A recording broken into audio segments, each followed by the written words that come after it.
VIP treatment is given to SB19 style at the Versace Fragrance Summer event.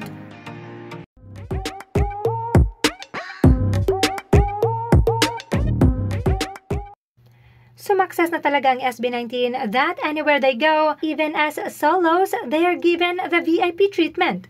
At kitang-kita yan sa Versace Fragrance Summer event.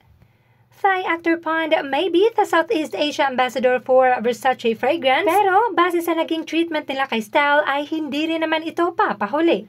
Makikita sa kanilang pictorial with the other artists, of course si Pond being the ambassador ay nasa ibabaw at gitna. Si Style naman ay mapapansing nagpapahuli pero siya ang inunang ipwesto ng event photographer.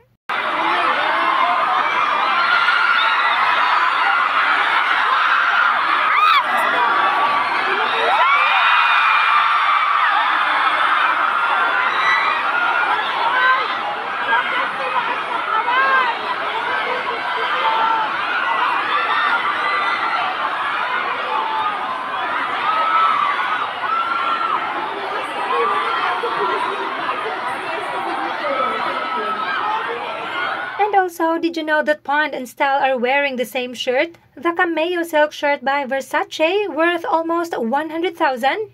Yes, nakakasaya at nakakataba ng puso how blessings are pouring in for Style this 2025, lalo na kung maalala how challenging and painful 2024 was. Kaya naman you deserve all the blessings and love, Style.